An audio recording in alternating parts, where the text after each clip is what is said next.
Dito sa Papa Dudut Stories, ikaw ay hindi nag-iisa.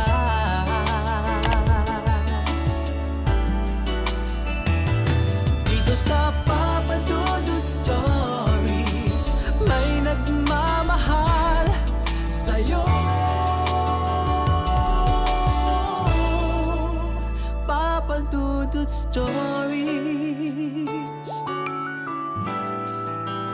Papa Dudut Papa Dudut. Sa lahat po ng mga nakatutok ngayon, huwag pong kalimutan mag-like, mag-share at mag-subscribe. Maraming salamat po sa inyong lahat.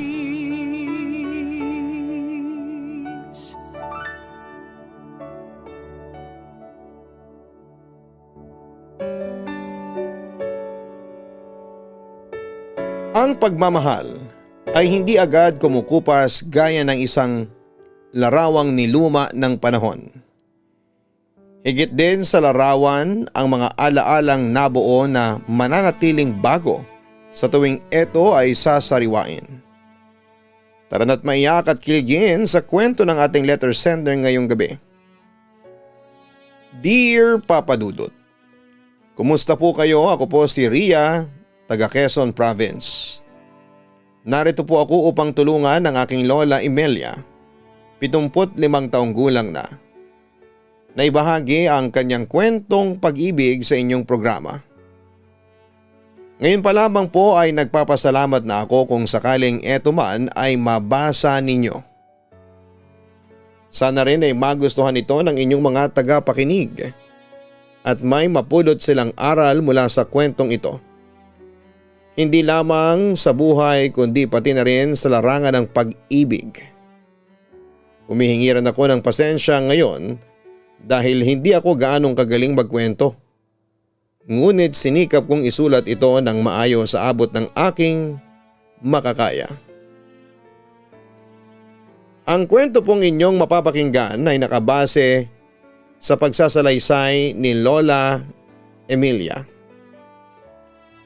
Nang minsang ikwento niya sa akin ang tungkol sa kanyang buhay pag-ibig. Malamig ang panahon noon dahil tag-ulan at kinansela ang klase dahil na rin sa bagyo. Papunta ako noon sa sala para manood ng TV nang makita ko si Lola Emilia na nakatanaw sa labas ng bintana. Si Lola Emilia ay kapatid ni Lola Bising na ina ni Mama. Lola Emilia, malumanay na tawag ko rito. Ayos lang po kayo?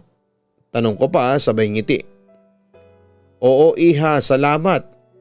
Sagot nito ng mahinahon.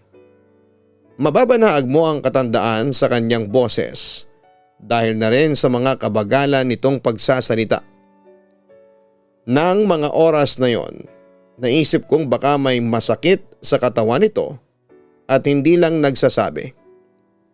Lagi kasi siyang humihingi ng tawad sa aming mag-anak dahil di umano ay sinasabi niyang nagiging pabigat siya sa amin at nakakadagdag pa sa gastusin sa bahay kung saan ay hindi naman totoo. Pensyonado si Lola Emilia dahil isa siyang retiradong guro. Bukod doon ay maayos naman ang kalagayang pang-pinansyal namin dahil maganda naman ang trabaho ni na Papa at Mama. Agad akong lumapit sa kanya upang daluhan siya sa pagsilip sa bintana. Mula roon ay tanaw ang may kalawakang taniman at basang lupa dulot ng pag-ulan. Sigurado ho kayong ayos lang kayo ha? Paninigurado ko pa. Oo iha. Huwag kang mag-alala. May naaalala lang ako. Ang sabi pa nito at saka saglit na tumigil at muling tumingin sa labas ng bintana. Pwede ko bang malaman kung ano yon Lola? May galang na tanong ko. Hindi kaagad siya sumagot. Bagkus ay tinignan niya lamang ako saglit at pagkatapos ay parang nakita ko sa kanyang matang bakas ng kalungkutan. Gusto mo ba talagang malaman apo? Tanong niya. Tumango ako bilang pagsang-ayon at doon nagsimulang magkwento si Lola. Tagulan daw noon dahilan kaya't makulimlim ang paligid. Kalalabas lang ni Lola Emilia ng eskwelahan nang bumuhos ang ulan. Wala raw siyang dalang payong ng mga oras na yon dahil nakalimutan niya ito nang umagang umalis siya sa kanilang bahay. Nagpasya si Lola Emilia na magpatila na lamang ng ulan sa waiting shed. Ngunit ilang oras din ang itinagal at tila parang wala na raw itong katapusan. Napakamot na lamang siya sa kanyang ulo at napagdesisyonang umuwi. Wala naman daw kasing cellphone ng mga panahon na yon. Kaya hindi niya kayang magpasundo sa kanyang tatay na si Lolo Ignacio. Mabuti na lamang daw at may plastic bag siyang dala. Kaya naman ibinalot niya muna ang kanyang mga notebook doon bago sumugod sa malakas na ulan. Gayunman, bago niya raw ito gawin, ay isang lalaki ang lumapit sa kanya at nag-offer ng payong. "Sumukob ka na dito," ang sabi raw nito. Ayon kay Lola ay hindi niya raw ito pinansin dahil hindi naman niya ito kilala. Natakot din daw siya dahil bigla-bigla na lamang siyang inalok nito na sumukob sa payong na hindi naman daw niya kilala ito ng personal. Sa kabilang banda ay naisip ni Lola na baka bukal sa loob ng lalaking yon na magmagandang loob nang sa gayon ay makauwi na rin siya. "Di bali na," tanggi pa ni Lola. "Sige na, parang kanina ka pa dyan eh. Huwag ka mag-alala, hindi naman ako masamang tao. Kapwa mo rin ako estudyante rito," paliwanag pa ng lalaki. Nang sabihin daw yon ng estranghero sa hindi may paliwanag na dahilan ay tila gumaan ang pakiramdam ni Lola rito. "Saan ba ang daan mo?" tanong ni Lola Emilia. "Sa may pinapil tapos liliko ako ng kaunti. Sa buka na lang ang bahay namin," saad nito. Napagtanto ni Lola Emilia na doon din ang daan niya, ngunit may kalayuan pa ng kaunti ang bahay nila dahil bandang gitna sila ng nayong yon at hindi sa bukana. "Sige na nga, sasabay na ako," sagot nito. "Kapag may nangyaring masama sa akin, ikaw lang ang sisisihin ko ha," dagdag pa ni Lola. Napansin kong lumaki ang ngiti ni Lola Emilia nang ikinuwento niya sa akin yon na parabang kahapon lang ang lahat. "Tapos Lola, ano pong nangyari?" tanong ko pagkatapos ay nagpatuloy sa pagkukwento si Lola. "Parang ngayon lang kita nakita sa eskwelahan natin, sa laysay ni Eduardo. Hindi naman kasi ako lumalabas ng silid-aralan. Doon ako kumakain sa loob tuwing darating ang oras ng pagkain dahil may baon naman ako," paliwanag pa ni Lola. "Ah, kaya naman pala. Teka, nakalimutan ko magpakilala. Ako nga pala si Eduardo. Ikaw, anong pangalan mo?" "Ako si Emilia, 4th year high school na ako." "Ikaw ba?" tanong ni Lola pabalik dito. "Parehas pala tayo," maikling tugon ng lalaki. Sa paglalakad nilang yon sa gitna ng pilapil ay marami pa silang napagkwentuhan ng lalaking nagpakilala sa pangalang Eduardo. Gaya na lamang ng ilang taon na sila. Kung saan ay nalaman nilang pareha sila ng edad na 16 anyos. Natapos na lamang yon nang makarating sila sa bahay ni Eduardo. "Saan ba ang bahay mo?" "Dito na kasi ako eh," sambit nito. "May kalapitan na rin dito. Maraming salamat sa pagpapasukob mo sa payong mo, Eduardo ha," sambit ni Lola Emilia at pagkatapos daw noon ay ngitian niya ito. "Kung gayon ay maaari mo nang hiramin itong payong ko at ibalik mo na lamang bukas kapag nagkita tayo sa eskwelahan," alok pa ni Eduardo. "Ay naku, hindi na't nakakahiya. Ayos lang ako at medyo mahina na rin naman ang buhos ng ulan. Kaya ko na to," tanggi ni Lola dahil sa nahiya na rin daw siya sa alok nito. "Ano ka ba? Huwag ka nang mahiya. Hiramin mo na ito. Mamaya niyan ay magkasakit ka pa at hindi makapasok. Tandaan mo, magtatapos na tayo. Dapat nating iwasang lumiban sa klase," litanya pa raw ni Eduardo. Papadudot, sabi ni Lola Emilia, yun ang unang araw na nakilala niya si Eduardo. Ngunit ayon sa kanya ay parabang matagal na silang magkakilala. dahil mabilis niya itong nakagaanan ng loob. Sigurado ka ba dyan? Hindi ba magagalit ang nanay mo kapag pinahiram mo sa akin ang payong mo? Tanong pa ni Lola. Hindi akin naman yan. Sige na't nang makauwi ka na bago pa tuluyang dumilim ang paligid. Wika naman ni Eduardo. Sige, salamat ha. Bukas na bukas, ibabalik ko rin tong payong mo.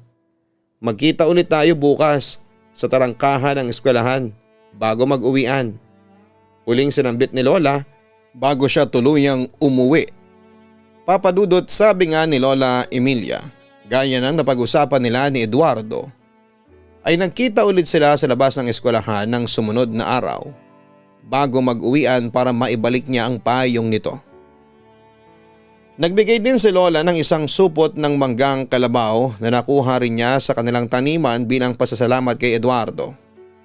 Simula noon ay mas lumalim pa raw ang kanilang pagkakaibigan at pag-amin ni Lola Emilia ay paunti-unti ay parabang pati ang kanyang damdamin kay Eduardo ay lumalalim na rin. Sa eskwelahan ay madalas silang nagkikita. Lumalabas na rin daw ng silid-aralan si Lola para samahan si Eduardo na kumain sa kantina kapag bakanting oras. Nagkasundo na rin daw sila sa maraming bagay na hindi naakalang magkakasundo sila. Lalo pa raw nahulog ang loob ni Lola Emilia kay Eduardo. Nang minsang yayain siya nito na magsimba sa maliit na kapilya sa kanilang nayon. Noon din daw kasi humingi si Lola ng sign sa Panginoon na kung sino man ang unang lalaki na magyayaya sa kanya sa simbahan upang magsimba ay yun na rin sana ang unang lalaking magiging nobyo niya. Sa edad kasi na 16 ay wala pang nagiging nobyo si Lola Emilia dahil na rin sa pagiging istrikto ni Lolo Ignacio na kanilang tatay. Tara sa bakanting lote, yayan ni Eduardo kay Lola nang matapos ang misa ng tanghaling yon. Pwede naman, tugon pa ni Lola. Wala ka pa namang gagawin hindi ba? Tanong pa nito. Wala pa. Nagpaalam naman ako ng maayos kina nanay at itay na magsisimba ako ngayong araw. Kaya tiyak kong hindi pa nila ako hahanapin. Saglit lang tayo dun ha? Oo, magpapahinga lang tayong saglit tapos uwi na rin tayo. Paliwanag pa ni Eduardo. Pero teka, sambit ni Lola Emilia saka saglit na huminto sa pagsasalita. Hindi ba nakakahiya at hindi magandang tingnan na magkasama ang isang babae at lalaki sa isang lugar nang silang dalawa lang? May pag-aalinlangan pa ang saad nito. Bakit naman nakakahiya? Wala naman tayong gagawing masama o hindi maganda. Depensa pa ni Eduardo. Naisip ni Lola Emilia na tama naman si Eduardo sa kanyang sinabi kaya't pinaunlakan niya ang pagyaya nito sa kanya sa bakanting lote. Tirik daw ang araw ng mga oras na yon. Masarap pakinggan ang mga huni ng ibon. Habang namamahinga sila sa puno ng manggang may mayabong na dahon na nagsisilbi nilang lilim ng mga sandaling yon. Ang sabi ni Lola ay kapwa sila nakasandal sa malapad na bias ng punong yon. Nang biglang magsalita si Eduardo. Emilia, may gusto sana akong sabihin sa iyo. Nang mga sandaling yon ay parang nahihiya pa raw ito sa nais sabihin. Ano yun Eduardo? Tugon ni Lola, sabay tingin direkta sa mukha nito.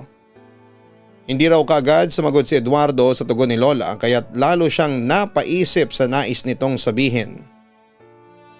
Eduardo? Segunda pang muli ni Lola. Emilia, gusto kong biting sabi nito.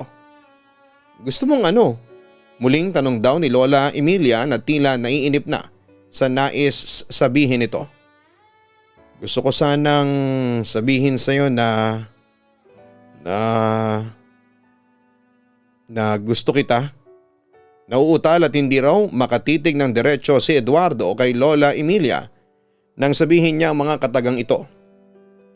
Habang nagkikwento si Lola Emilia sa karanasan niyang yon, ay mataman akong nakatitig sa kanyang mukha at nakita ko na parabang nagkabuhay ang kanyang malamlam na mga mata. Parabang sarap na sarap siyang sariwain ang mga ala-alang yon.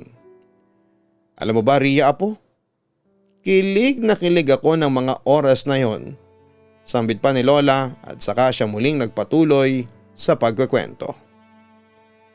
Gusto mo ako? Sigurado ka ba dyan sa sinasabi mo? Paninigurado pa ni Lola kay Eduardo. Oo, Emilia. Una pa lang kitang nakita nang minsang umulan nung tayo nasa paaralan at nagkita ay nagustuhan na kita. Sa katotohanan kaya kita nilapitan noon ay dahil nabighani ako sa iyo. Paliwanag pa ni Eduardo. Ganun ba? Hindi makapaniwalang sabi pa ni Lola. Oo, Emilia. At kung mamarapatin mo ay pwede ba akong umakyat ng ligaw sa inyo? Nang sabihin daw yun ni Eduardo ay tila bumilis ang tibok ng puso ni Lola. Hindi dahil sa mga paru-parong nararamdaman niya sa kanyang tiyan, kundi dahil sa kabang baka hindi magustuhan ng kanyang ama na si Lolo Ignacio ang ideya na magkaroon siya ng nobyo. Lagi raw kasing sinasabi nito na bata pa siya at papayagan lamang siyang magkaroon ng kasintahan sa tamang edad o di kaya kapag may napatunayan na siya sa buhay. Sa kalagitnaan ng pag-iisip ay ibinaling ni Lola kay Eduardo ang kanyang paningin. Nasumpungan niya na nakatingin din ito sa kanya. May problema ba? Tanong ni Eduardo. Ang totoo niyan, gusto rin kita, Eduardo. Humingi ako sa Diyos ng senyales at ikaw ang naging sagot niya sa akin. Ngunit hindi ako masisiguro ang magiging desisyon ng mga magulang ko kung sakali mang umakyat ka ng ligaw sa akin. Kaya ko namang maghintay, Emilia. Kaya ko. Papadudot matapos raw ng araw na yon, nang sumapit ang gabi ay hindi raw halos makatulog si Lola Emilia sa labis na pag-iisip sa maaaring kahinatnan ng pag-amin nila ni Eduardo ng nararamdaman para sa isa't isa. Papaling-paling daw siya ng pwesto ng pagtulog hanggang sa dapuan na lamang siya ng antok. Papadudot lumipas ang mga araw na patuloy ang naging pagkikita ni Lola Emilia at Eduardo. Hindi rin naman maiiwasan yon dahil parehas sila ng eskwelahang pinapasukan. Kaya't mas lalong lumalim ang kanilang nararamdaman sa isa't isa. Napadalas din ang kanilang pagpunta sa malawak na bakanting lote bilang pamatay oras pagkatapos ng klase bago umuwi sa kani-kanilang tahanan. Ayon kay Lola ay parang sila na ni Eduardo ngunit hindi opisyal dahil wala naman daw formal na panliligaw na nagaganap. Kumbaga sa panahon natin ngayon ay meron na silang mutual understanding sa isa't isa. Ayon pa kay Lola ay marami silang masayang alaalang pinagsaluhan ni Eduardo sa lugar na yon. Hanggang sa mapag-usapan nila ang nalalapit nilang pagtatapos ng high school. Malapit ng araw ng pagtatapos. Saan ka magkukolehiyo? Tanong ni Lola sa lalaki. Hindi ko alam Hindi na rin yata ako magpapatuloy sa pag-aaral at tutulong na lamang ako kay tatay sa pagsasaka. Sagot nito. Sigurado ka ba dyan? Iba pa rin ang may tinapos. Saad pa ni Lola. Alam ko yun, Emilia. Ngunit hindi ko naman maaaring pilitin sila tatay kung wala naman silang kakayahang pag-aralin ako. Ikaw ba, anong kukunin mong kurso sa kolehiyo? Tanong ni Eduardo pabalik. Kukuha ako ng kursong edukasyon. Yun kasi ang gusto ko at gusto rin nila nanay para sa akin. Paliwanag pa ni Lola. Maganda yan.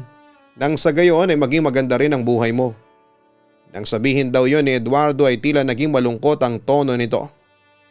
Sa katunayan yan ay hindi ako dito pag-aaralin nila nanay, ang wika pa ni Lola Emilia.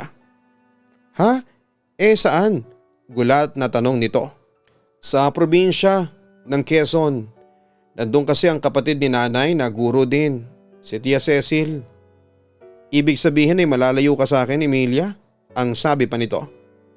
Dali-dali raw nitong hinawakan ang kanyang kamay ni Lola at saka siya tinitigan ng mata sa mata. Sigurado ka na ba dyan? Tanong pa nitong muli. Wala naman akong magagawa, Eduardo. Kailangan kong sumunod. Bukod doon ay gusto kong makapag-aral nang sa ganon ay may mapatunayan ako kina Itay. Litanya pa ni Lola. Paano naman ako, Emilia? May lungkot na tanong ni Eduardo kay Lola. Papadudod, sabi sa akin ni Lola kahit siya hindi alam ang isasagot kay Eduardo sa tanong na yon. Hindi pa naman daw kasi silang opisyal na magnobyo at magnobya. Kaya naman hindi siya nakakasigurado sa kahihinatnaan nilang dalawa. Isa pa iniisip niya rin ang magiging reaksyon ng kanyang ama kapag nalaman itong nagkakamabutihang loob na sila. Naging dahilan yon upang labis siyang malito ng mga sandaling yon. Hanggang sa dumating ang araw na nagulat na lamang si Lola Emilia nang may kumatok sa kanilang tahanan. Tanghali daw yun na tila nagbabadyang bumagsak ang ulan mula sa kalangitan. Kasalukuyan silang nasa hapagkainan nang agawin ang atensyon nila ng tawag mula sa labas ng kanilang tahanan. Tao po, paulit-ulit na sigaw ni Eduardo. Pinagbuksan daw ng pinto ni Lola Emilia ang taong yon. At gayon na lamang ang gulat niya nang makita kung sino yon. Eduardo, anong ginagawa mo rito? Gulat at mahinang bulalas nito. Emilia, narito ako para…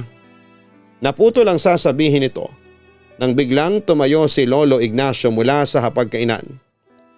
Naging abot-abot ang kaba ni Lola Emilia at halos maubusan daw siya ng hangin ng mga sandaling yon. Yun na yata ang pinaka nakakakabang pangyayari sa buhay ko, apo. Patuloy pa rin sa pagkikwento si Lola pagkatapos ay muling sumilip sa bintana. Talaga po, Lola? Tanong ko na gaya niya ay napatanaw din sa labas. Napansin kong medyo humihina na ang ulan. Hindi na ito kagaya ng kanina. Oo, talagang abot-abot ang kaba ko. Pakiramdam ko ay mahihimatay ako anumang oras. Sagot niya sabay tawa ng bahagya. Ano pong sumunod na nangyari, Lola Emilia, nang tumayo po si Lolo Ignacio? Ano pong naging reaksyon niya na isang lalaki ang kumakatok mula sa labas?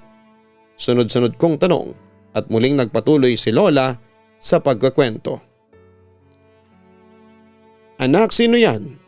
Tanong daw ni Lolo Ignacio kay Lola Emilia habang unti-unti ay papalapit na ito sa kanila ni Eduardo sa may pintuan. Tay, si utal-utal at hindi makasagot na maayos dahil sa labis na kabang nararamdaman niya. Nang tuluyan daw itong makadako ng pintuan ay hindi ito matignan ni Lola ng mata sa mata. Napatungo siya sa labis na hiya. Sino ka? Tanong ni Lolo Ignacio. Si Eduardo po, maikling sagot nito. Anong ginagawa mo rito? May diin sa boses ni Lolo Ignacio nang tanungin niya raw ito. Napatikhim si Eduardo o hindi agad nakasagot. Ngunit nang tingnan daw ito ni Lola Emilia ay tila nabuhayan ito ng loob at saka sumagot sa tanong na yon. Narito po ako para umakyat ng ligaw. Walang pagdadalawang isip na sabi nito. Ligaw? Sinong liligawan mo, si Bising? Tanong pang muli ng tatay ni Lola Emilia. Ay hindi po, si Emilia po, sagot nito. Nang mga oras na yon, papadudot ay labis na nasaktan si Lola Emilia dahil hindi raw naging magiliw ang pagtanggap ni Lolo Ignacio kay Eduardo. Marami raw tinanong ang tatay ni Lola Emilia kay Eduardo, kagaya ng ilang taon na ito, saan ito nakatira, anong hanap buhay ng mga magulang at anong baitang na nito sa pag-aaral. Lahat naman daw yon ay sinagot ni Eduardo na may paggalang ngunit hindi pa rin yon sapat kay Lolo Ignacio. Sinabihan pa raw nito na bumalik na lamang siya at manligaw kapag may napatunayan na at makasisiguro silang hindi magiging isang kahig isang tuka ang buhay ni Lola Emilia dito. Ayon kay Lola Emilia ay hindi naman sila mayaman. Yun din ang isa sa mga dahilan kung bakit parang naging overprotective si Lolo Ignacio sa kanila. Sila raw kasi ni Lola Bising ang tutulong sa pamilya nila kapag nakapagtapos at nakapagtrabaho na. At gaya ng laging sinasabi ng kanilang ama ay papayag lamang itong magkaroon sila ng nobyo kapag may trabaho at maganda na ang buhay nila. Bumalik sila sa hapagkainan ng walang imik habang si Eduardo ay bigong umalis. Nang matapos sa pagkain ay agad na pumasok sa kwarto si Lola Emilia para magmukmuk at umiyak. Kasabay noon ang tuluyang pagbuhos ng ulan na tila ba nakikidalamhati rin sa kalungkutang nararamdaman ni Lola para kay Eduardo. Hindi raw napatigil si Eduardo ng mga masasakit na salitang natanggap nito kay Lolo Ignacio upang ipagpatuloy ang namumuo nilang pagmamahalan sa isa't isa. Sa eskwelahan ay madalas pa rin silang nagkikita ngunit palihim na lang dahil baka may makaalam. Nagsabi kasi ang tatay ni Lola Emilia na kapag nakita silang magkasama ay otomatikong patitigilin siya sa pag-aaral at sa bahay na lamang, ngunit ayaw niya yung mangyari. Nalaman na rin naman ni Lola Bising, kapatid ni Lola Emilia na ina ng nanay ko, na may namumuo na ngang pag-iibigan kay Eduardo at kay Lola Emilia, ngunit sinuportahan niya ang kapatid. Ayaw ni Lola Bising na maging katulad ng kanilang tatay na magiging hadlang sa pag-iibigan na namumuo sa pagitan ng dalawa. Katwiran din ito ay likas sa tao ang makaramdam ng pag-ibig at umibig, kaya't sino siya para hadlangan ang kanyang nag-iisang kapatid. Dumating ang araw ng pagtatapos at tumakas daw si Lola para lang makipagkita kay Eduardo sa bakanting lote na kanilang itinuring bilang paboritong lugar. Kinasabwat niya si Lola Bising at ang sabi niya kapag daw nagtanong ang kanilang mga magulang ay sumama lamang ito saglit sa mga kaibigan para mamasyal. Nang sabihin naman daw yon ni Lola Bising sa kanilang ama at ina ay pumayag ito, basta't dapat daw ay bumalik din kaagad dahil magkakaroon ng kaunting salo-salo bilang selebrasyon sa kanilang pagtatapos. Eduardo, tawag ni Lola Emilia rito. Naroon yon sa ilalim ng puno ng mangga kung saan sila madalas magpahinga kapag pumupunta sa malawak na bakanting lote na yon. Agad naman itong napangiti at niyakap si Lola. Mahigpit na yakap na animoy hindi na sila muli pang magkikita. Butit dumating ka. Akala ko'y tuluyan mo na akong kakalimutan. Mahal kong Emilia, sambit nito. Napangiti si Lola nang marinig yon kaya tumugon siya. Maaari ko namang bang kalimutan ang mahal kong si Eduardo? Sabi nito na naging dahilan daw ng pagngiti nito ng malaki. Mahal na mahal kita, Emilia. Handa akong maghintay sa iyo. Mahingi ko lamang ang kamay mo sa iyong mga magulang. Hayaan mo at sisikapin kong may mapatunayan sa buhay para sa iyo. Hindi mo naman kailangan gawin yon, Eduardo. Mahal kita. At tanggap kita kung ano ang meron ka. Mahal mo ko? Tama bang narinig ko? Mahal mo ko? Ibig sabihin ba noon ay hindi natuloy ang sasabihin ni Eduardo nang si Lola na mismo ang sumagot. Oo, mahal kita at sige, kahit na hindi ka formal na pinayagan ni Itay na umakyat ng ligaw sa akin ay oo, sinasagot na kita. Tayo na, may ngiting sabi pa ni Lola. Papadudot pinagbasdan ko ang mukha ni Lola ng mga oras na yon habang kinikwento ang kanyang karanasan at napakasarap niyang titigan habang sinasariwa ang nakaraan ng kahapon. Kwento pa ni Lola ay siya na mismo ang nagsabi kay Eduardo na magtana na labang daw sila upang tuluyan na silang magsama ngunit tumutol ito. Inisip nitong lalong hindi magiging maganda ang tingin ng kanyang tatay dito at isa pa ay ayaw daw ni Eduardo na sirain ang kinabukasan ni Lola. Nais nitong makapag-aral siya at gumanda ang buhay nang sa gayon ay maipakita nito sa kanyang tatay na meron siyang kayang patunayan. Napakabait po talaga ni Eduardo, Lola.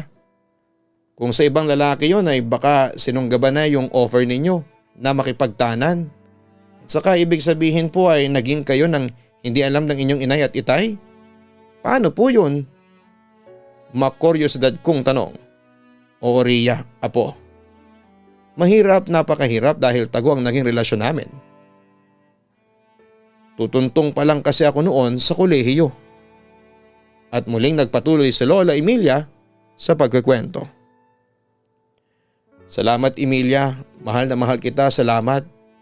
Ang sabi ni Lola ay niyakap siyang muli ni Eduardo ng mahigpit at hinalikan siya nito sa noo. Mahal din kita, Eduardo, ngunit gusto kong sabihin sa iyo na eto na ang oras na lalayo ako dahil kinakailangan kong mag-aral ng kolehiyo sa Quezon. Malungkot na sabi pa ni Lola. Si Eduardo din ay nalulungkot man ngunit tinanggap ito. Noon pa man ay may kamalayan na ito na sa ibang lugar mag-aaral si Lola oras na tumungtong ito sa kolehiyo. May ibang paraan pa naman daw para magpatuloy ang kanilang komunikasyon. Ito ay sa pamamagitan ng pagsusulat sa bawat isa. Ang importante sa kanya na mga oras na yon ay sila na ni Lola Emilia at doon pa lang ay wala ng pagsidla ng kasiyahang nararamdaman niya. Umaga ng Huwebes, Papa Dudut, 2 araw matapos ang kanilang pagtatapos sa high school, ay tumulak na nga si Lola papunta sa Quezon para doon na tumira habang nag-aaral. Bago pa man tuluyang umalis ay nag-iwan ng sulat si Lola sa isang kartero sa kanilang nayon at naka-address ito sa bahay ni Eduardo.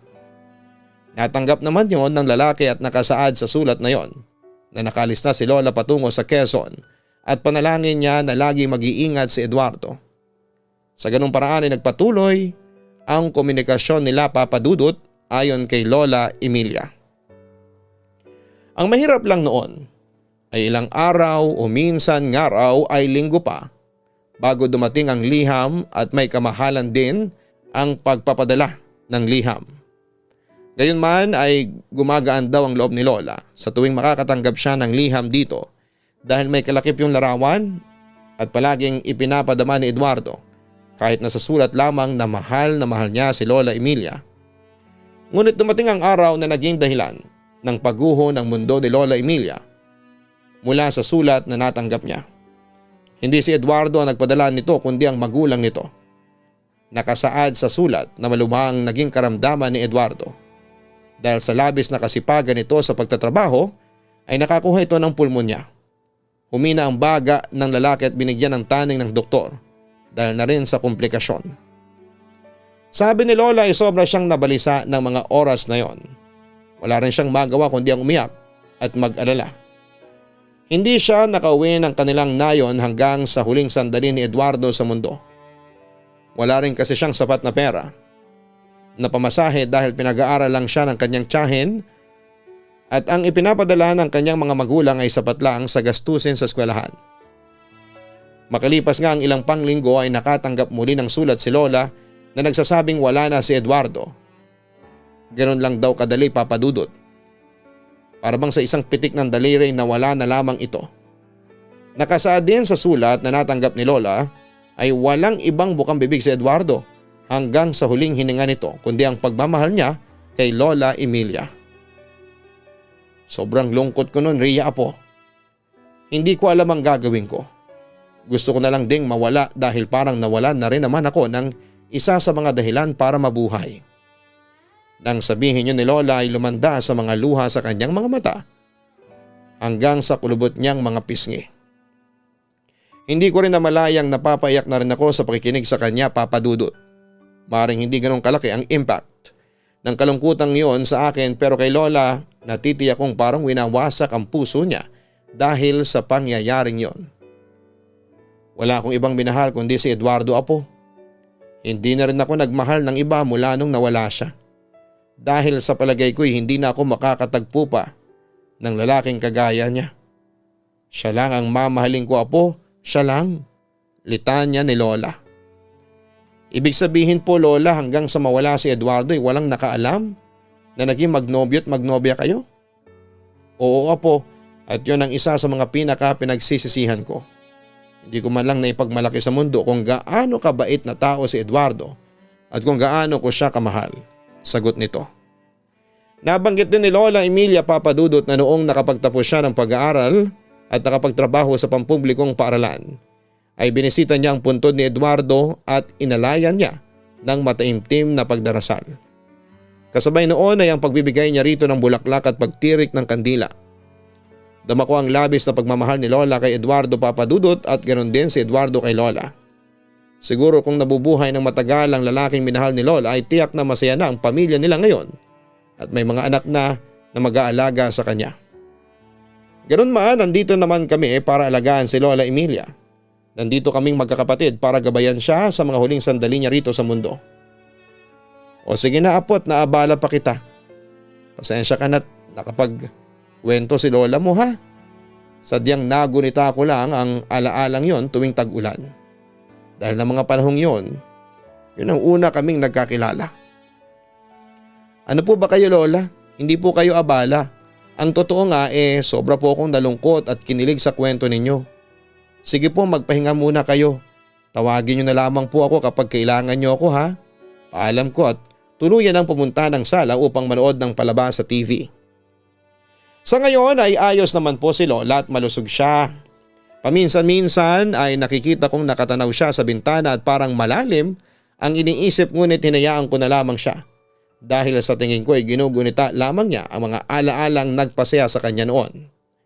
Hanggang dito na lamang po ang kwentong ito Papa Dudut, sana po ay nagustuhan ninyo.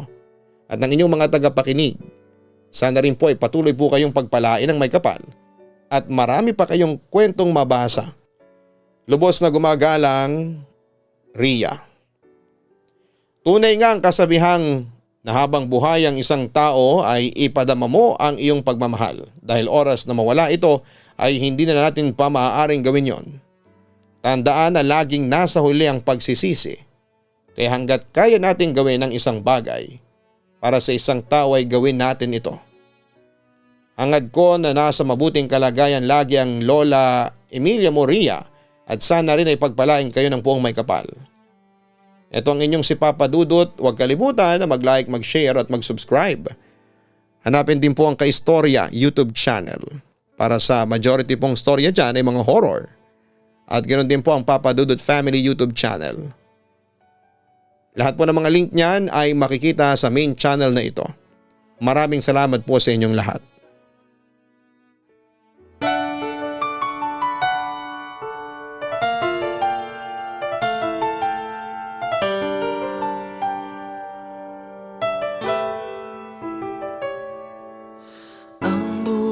Ay mahiwaga, laging may lungkot at saya. Sa Papa Dudut Stories, laging may karamay ka.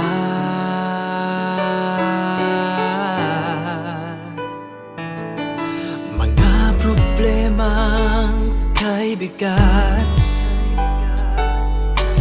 ito ay pakikinggan ka. Sa Papa Dudut Stories, kami ay iyong kasama.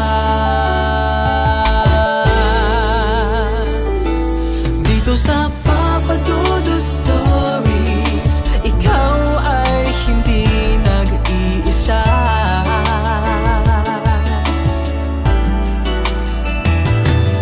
Sa Papa Dudut Stories, may nagmamahal sa'yo. Papa Dudut Stories, Papa Dudut Stories,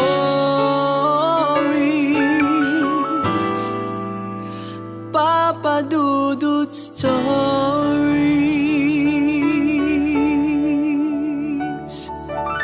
Hello mga ka-online, ako po ang inyong si Papa Dudut. Huwag kalimutan na mag-like, mag-share at mag-subscribe. Pindutin ang notification bell para mas maraming video ang mapanood ninyo. Maraming salamat po sa inyong walang sawang pagtitiwala.